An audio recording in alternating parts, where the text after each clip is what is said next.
Crazy Sea Stories.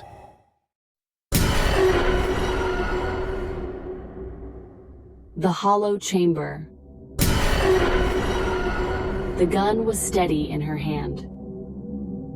Too steady, almost as if it belonged there, molded into her bones. The metallic weight had ceased to feel foreign long ago. She was no longer a woman clutching a weapon. She was the weapon. Her eyes, sharp and unblinking, locked onto the shadow before her. The corridor was suffocatingly narrow, the walls peeling with moisture, breathing mildew and rot. The air buzzed with a silence too deliberate, as if the building itself was listening. Each step she took echoed like a threat. Somewhere beneath the floorboards, something shifted, crawling, as though the house's guts were alive. Her name was Lena. But the name hardly mattered anymore. Names belonged to the living, to those who could still be remembered. And Lena was already halfway erased. It began with a call.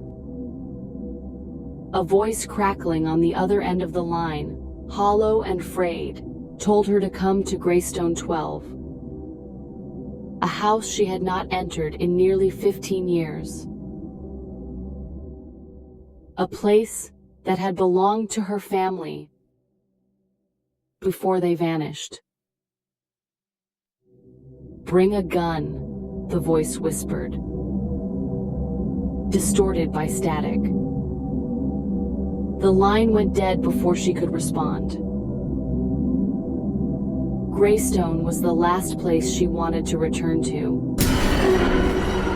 As a child, she had fled screaming into the night, leaving behind a house that had swallowed her parents, her sister, and the fragments of her sanity. The police never found bodies. Just blood. Too much blood.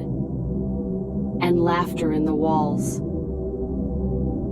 Now she stood before it again, the pistol cold in her grip.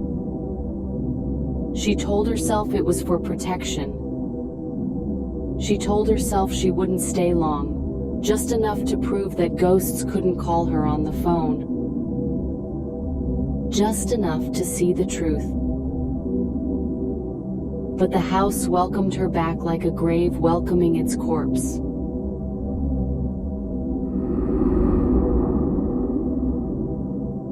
The floorboards groaned as she entered. It smelled the same copper and damp wood. Every shadow clung to her like oil. Her flashlight carved thin paths of light through the gloom, but the dark pressed back. Stubborn. Heavy. "Lena." The voice slithered from upstairs. Feminine. Familiar. Her sister's voice. Her chest tightened. She had buried that voice in her nightmares, where it whispered from closets and mirrors. Her finger brushed the trigger. "Maria?" she whispered back. The silence stretched too long before the voice returned. Yes, it's me. Come upstairs. Her feet moved against her will, each step slower than the last.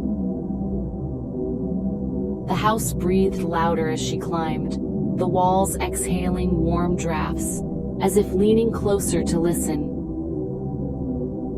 At the top of the stairs, she saw it. A figure at the end of the hallway.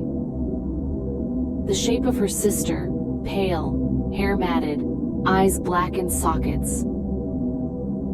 Lena froze. The figure smiled without lips. You left us here. The pistol barked once. The shot rang through the hall. When the smoke cleared, the figure was gone. Only the whisper remained, bleeding from the walls. You can't kill what's already inside you.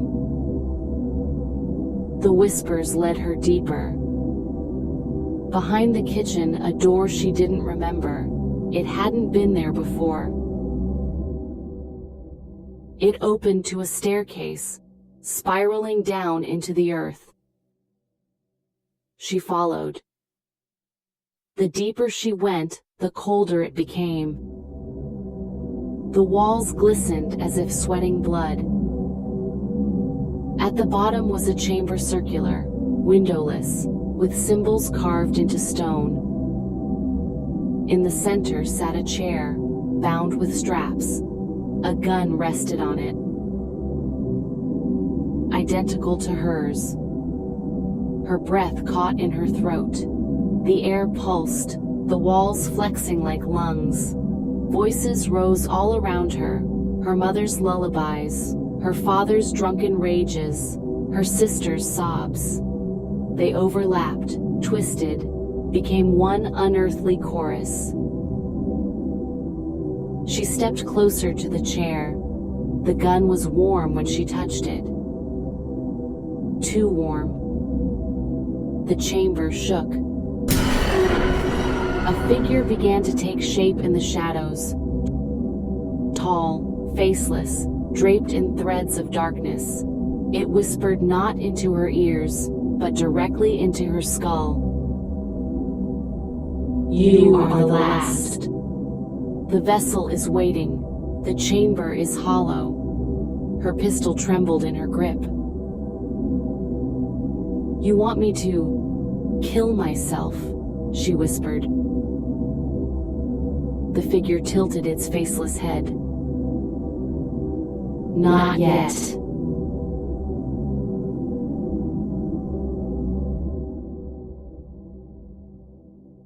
The shadows vomited shapes. Her family emerged from them, or what remained of them.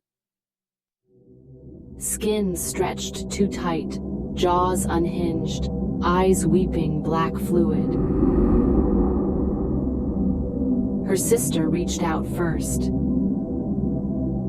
You should have stayed, Maria rasped. We could have been whole, but you left us to rot. Her mother's voice followed, dripping with venom. You always were the weakest. Always running, always hiding. Now you'll stay with us. Forever. They advanced. Their steps made no sound. She fired again and again. Bullets tore through rotting flesh, splintered bone, but they didn't fall. They laughed as the holes in their bodies closed like mouths sealing shut. The faceless figure loomed taller. Its presence filled every corner of the chamber. The hollow must be filled. One must remain. One must open the door. The walls throbbed with heat. Symbols bled red. She realized the truth. The chamber wasn't a room. It was a wound. And she was standing inside it. Her pistol clicked empty. Her family closed in. Their eyes reflected her face, not as she was, but as she would become. Hollow. Eyeless. Consumed. The second pistol, the one on the chair, beckoned. She grabbed it. It was heavier.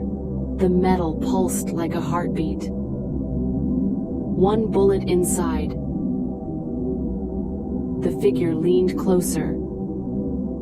Open the door, her family screamed.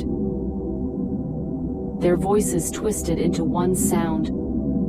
a hunger older than blood. She raised the gun to her temple. Her finger curled around the trigger, and for the first time the house stopped breathing. The chamber fell silent. She pulled. The sound echoed like thunder, but it wasn't the gunshot that mattered. It was what followed. The walls split open, bleeding shadows. The chamber cracked like an egg, and something vast, unshaped, clawed its way through. The faceless figure stepped into her collapsing body, wearing her skin, blinking her eyes. It smiled with her lips. Outside, the house exhaled. The lights in Greystone Street flickered out one by one. And Lena, or what now wore her face, walked back into the world. Pistol in hand, steady as ever. The door was open, and it would never close again.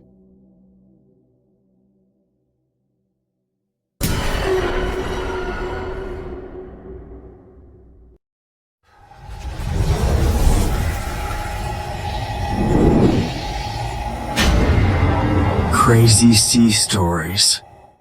If you like these stories, subscribe for more.